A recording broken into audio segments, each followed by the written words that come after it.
My husband thought he'd already taken my home. He said it like a scheduling update. I told you, he added, almost bored. My mom needs the apartment for 3 months, so don't bother coming back. I was standing in a hotel hallway in Denver, key card still in my hand. 3 months? I asked. It's temporary, he said. You're traveling anyway. He hung up before I answered. I didn't call back. Because there was one thing he'd forgotten. Before I left, I'd installed a small camera in the bedroom. Not for him, for the contractor who'd been coming in and out while I was gone. I went back inside my room, sat at the desk, opened my laptop, logged in.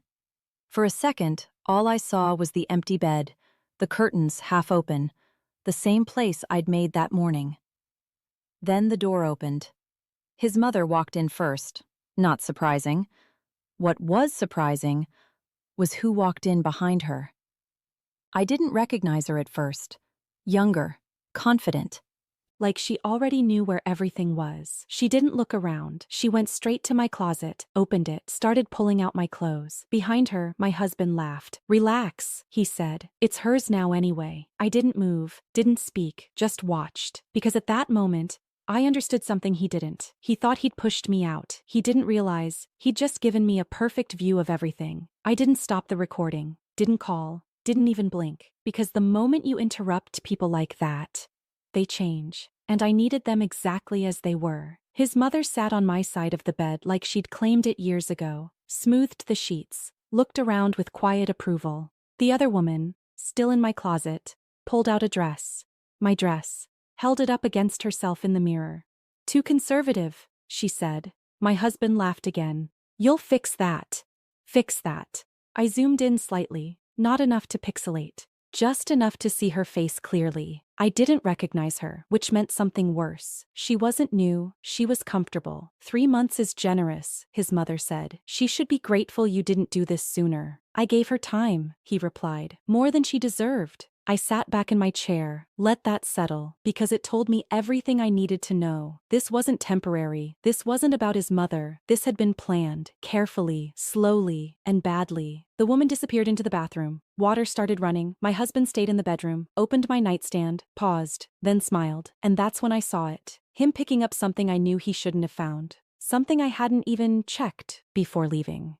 I leaned closer to the screen because whatever he was holding, it changed his expression. Not confident, not relaxed. Careful. And that was the first mistake he made. He turned it over in his hand like he wasn't sure what it was. A small black card, no logo, no label, just a matte surface that looked like it didn't belong to anything ordinary. "Where'd she get this?" he said. His mother glanced over, uninterested at first. "Probably work." "No," he said.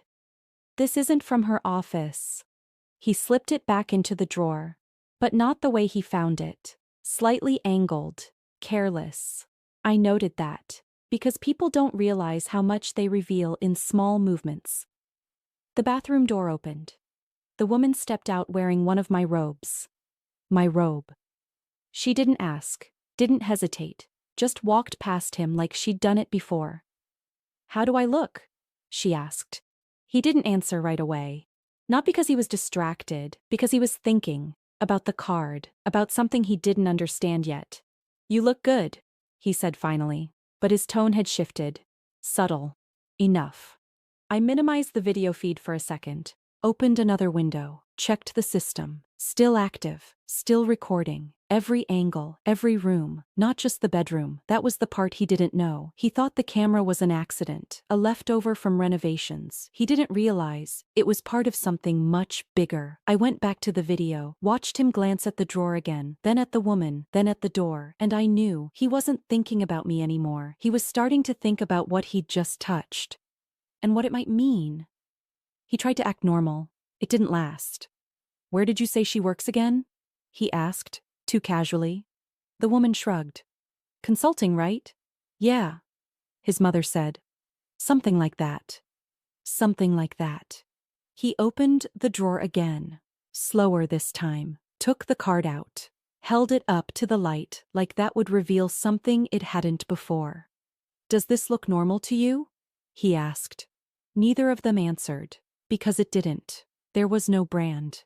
No company name, no chip, just a thin strip along the edge. I watched him hesitate, then walk toward the door. "Where are you going?" his mother asked. "Living room," he said. "Better light." He didn't know there was a camera there too. He sat on the couch, leaned forward, and tried the card against the side of his phone. Nothing. Then he turned it over again, pressed it against the coffee table. Nothing. He was guessing, which meant he didn't understand it. Good. Back in the bedroom, the woman was still going through my closet, throwing things onto the bed now, not sorting, discarding, like she was already replacing me. His mother watched her for a second, then said, "Make space. She won't need most of that anymore."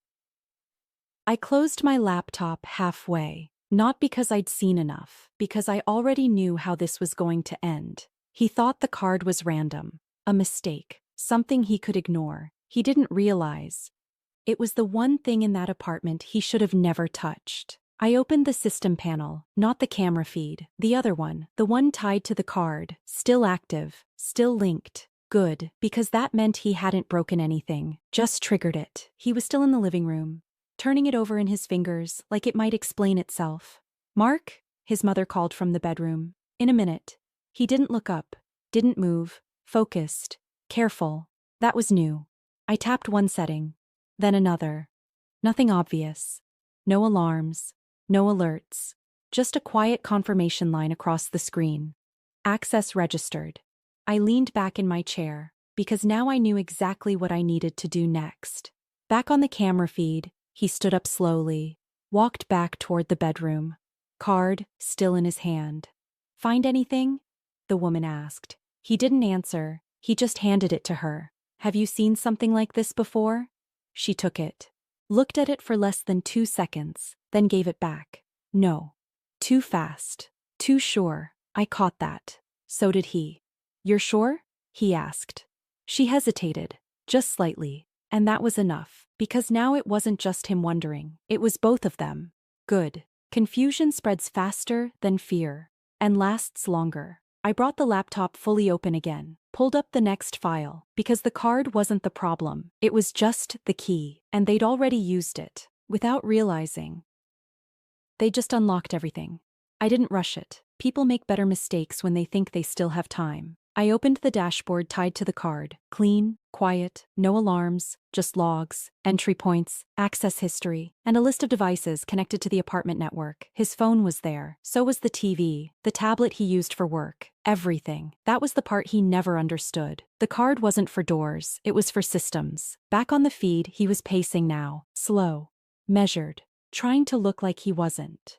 "Maybe it's nothing," the woman said. "Nothing doesn't register," he replied. Good. He'd noticed. He sat down again, opened his phone, typed something, stopped, deleted it, then tried again. I watched the screen through the camera reflection on the glass table. He was searching, not for the card, for me. Too late. I clicked into the file Patricia had helped me prepare. Not legal, not yet. Just organized. Transfers, dates, access times. Cross-referenced with his device log. Every time he'd opened my accounts. Every time he'd moved money, every time he thought I wouldn't notice. I tagged the entries, labeled them, built the timeline, because when this moved forward, it wouldn't be an argument. It would be a record. He stood up suddenly, looked toward the bedroom, then back at the card in his hand. And for the first time, he didn't look curious. He looked careful. And that was when I knew. He was starting to understand something was wrong, just not how wrong it already was. He stopped pacing, sat down again, slower this time. "Call her," his mother said from the doorway. "Ask her what this is." He didn't, because calling me meant admitting he didn't understand something. And Mark hated that. "I'll figure it out," he said, but he didn't sound sure anymore. I opened the next panel, selected his phone, not to access it, just to sync the logs. Timestamps lined up instantly. Clean. Precise. Every transfer matched. Every access point confirmed. No gaps. No room for excuses. Back on the feed, the woman had stopped going through my things. Now she was watching him. "You look worried," she said. "I'm not," he replied. Too fast. He stood up again, walked to the window, then back to the drawer, pulled it open, checked if anything else was missing or watching. He was thinking about cameras now. Good, but he was thinking too late. I minimized the system panel, opened my email, attached the file, all of it, the timeline, the logs, the transfers, addressed it to Patricia, and one more contact, just in case. My finger hovered over send for a second, not because I was unsure, because after this, there was no version of things where he talked his way out. I clicked. Sent. On the screen, he froze again, looking at the card like it had answers. It didn't. But what came next would, and he was about to find out. Not everything you take, quietly, stays hidden. I closed the laptop. Not all the way, just enough to dim the screen, because at that point, there was nothing left to watch. The rest would happen without me. An hour later, my phone buzzed. Patricia. I got it, she said. No greeting. All of it. I know. A pause. Then quieter. Are you sure you want to do this? I looked out the hotel window. Traffic moving, people going somewhere. Normal. Yes. Another pause. Then we don't wait, she said. I'm filing first thing in the morning. Good. She hung up. I didn't call Mark, didn't text, didn't warn him, because people like him only understand consequences when they arrive without explanation. The next call came 2 hours later. Not from him. From his number. Different voice. Ma'am, the man said, calm, official. This is Officer Reynolds. We need to ask you a few questions regarding unauthorized financial activity connected to your business account. I leaned back in my chair. Of course. Across the country, in the apartment he thought was his now, Mark would be standing there, trying to explain something he didn't understand anymore, trying to control something that was already gone. I didn't feel angry, didn't feel satisfied, just steady, because he'd taken small amounts, quietly, carefully, thinking I wouldn't notice. He was wrong. And now, everything he took was about to be counted, one transaction at a time.